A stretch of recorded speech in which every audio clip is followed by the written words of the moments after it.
amigos, ¿cómo están? El día de hoy nos encontramos en un nuevo episodio de nuestro programa y hoy tenemos el gusto de que nos acompañen Beatriz Sierra, Héctor Gómez, Fabricio Rojas, Emanuel Tapia y su servidora Alejandra Costa. Hoy vamos a platicar acerca de una fotografía que se hizo viral alrededor de 2016 en la cual interviene un mono, pero no cualquier mono, sino un mono llamado Naruto. Y tal vez ya sepan de qué les estamos hablando. Es de una controversia que sucedió entre la organización PETA, la cual se dedica a proteger los derechos de los animales, y el famoso fotógrafo de naturaleza David Slater. A partir de esto, la controversia se suscita debido a que no se sabe quién es el titular de estos derechos de autor. Si es, por un lado, el propio mono Naruto, o si bien el titular de estos derechos de autor es el mismo fotógrafo. Ahora, a continuación, les vamos a exponer brevemente cuál es nuestro punto de vista y cuáles son las conclusiones a las que llegamos. Betty, ¿qué tienes que decirnos sobre la originalidad? Bueno, para hablar de la originalidad es importante contemplar el concepto que nos brinda la Real Academia Española, siendo la actitud, comportamiento o acción que tiene carácter de novedoso. Nos brinda, si bien es cierto, el elemento de la novedad, pero sigue dejándonos con la duda acerca de la ambigüedad que este concepto tiene. Es por ello que la propiedad intelectual implementa dos teorías doctrinales para hacer una distinción entre estas dos, definiendo la originalidad objetiva como aquella que dice que no existe la originalidad toda vez que ya todo está sentado y creado. Entonces todo parte de ello y por tanto no es original. Sin embargo, la originalidad subjetiva es la teoría más fuerte, ya que es la que contempla la legislación de la materia. Dicha teoría consiste en la idea de que la originalidad versa sobre la intervención de elementos agregados por el autor desde su creatividad individual, tal y como lo señalan Delia Lipstick y Sainz García, que en conclusión dicen que la originalidad va a depender no sobre si ya es existente o no el objeto de creación, sino más bien los toques personales que el autor agregue a dicha obra.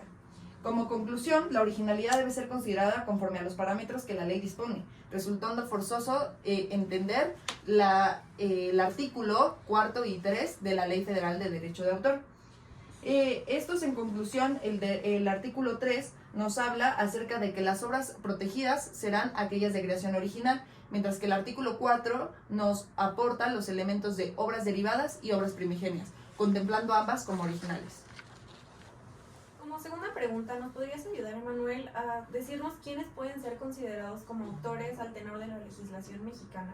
Con mucho gusto. El artículo 12 de la Ley Federal del Derecho de Autor nos establece el concepto de autor. Autor es la persona física que ha creado una obra literaria y artística. Por su parte, en la doctrina establece el licenciado Rangel Medina justamente también en lo que se tiene que entender como autor. Y este autor es que nada más puede ser una persona física.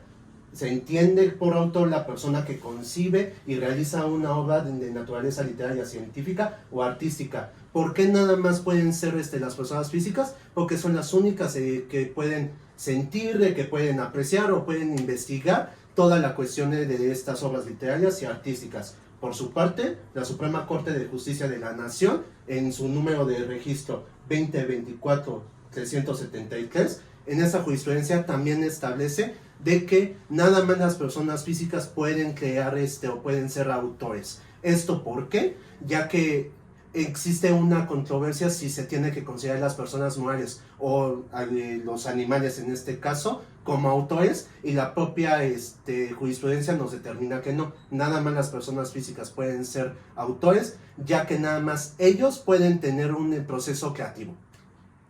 Ahora, Héctor, asumiendo que este caso se hubiera litigado en México, ¿crees que el fotógrafo podría reclamar los derechos morales sobre la fotografía?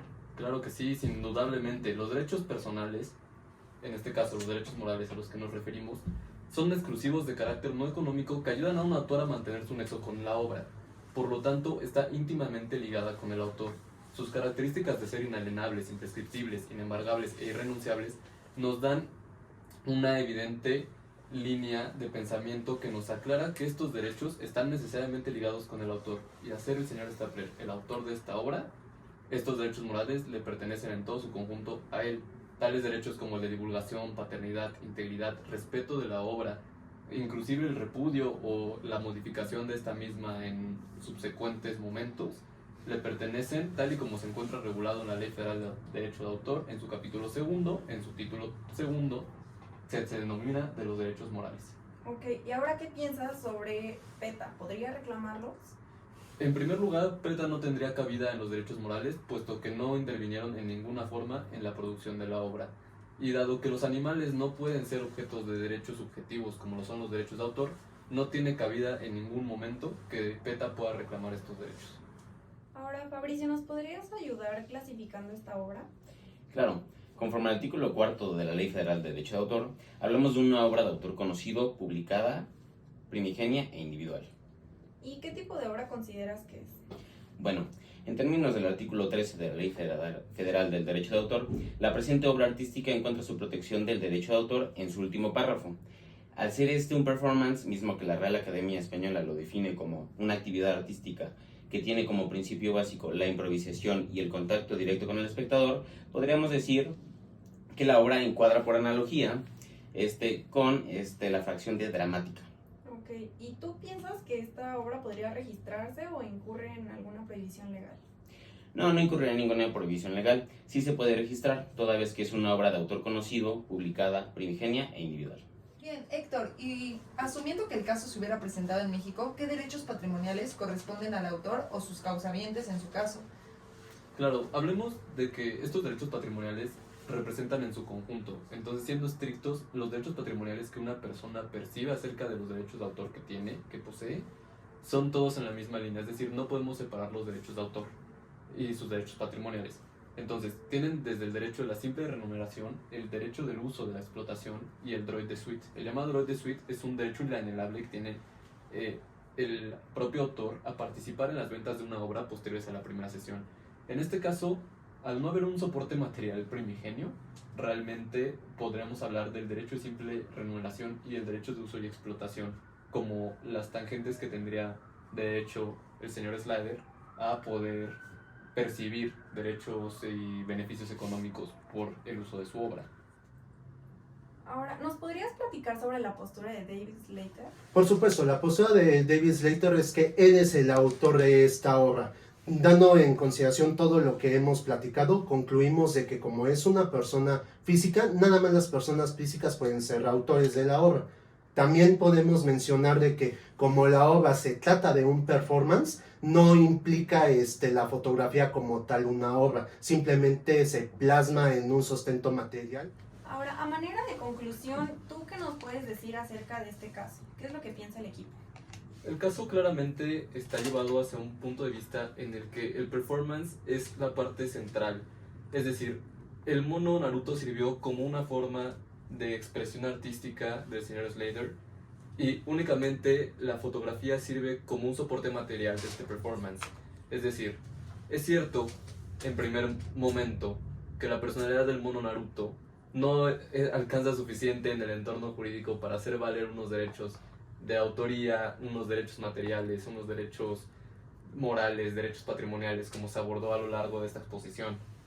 Pero tampoco es menos cierto que la fotografía en sí misma no es el eje central de la obra, sino es el performance, la forma en la que acomodó, la forma en la que dispuso el señor Slater una óptica que le permitiera expresar su arte. Entonces, no debemos perder de vista que no la postura que sostuvo PETA, primero con una personalidad jurídica mal abordada, segundo con una representación que no podía ostentar y tercero sobre una obra que no es la correcta, porque lo que está demandando PETA es los derechos sobre una fotografía, más no sobre un performance, y esta obra fue un performance. Finalmente la OMPI nos presentó un caso similar al de David Slater que sucedió algunos años después, en el cual de igual forma interviene un fotógrafo, una manada esta vez de orangutanes y diversos aparatos para tomar fotografías. Sin embargo, los resultados que se obtienen de este segundo caso comparados con la selfie del mono son notoriamente distintos y claramente se puede apreciar la intervención y la importancia de la misma que tuvo David Slater con la fotografía y con la obra.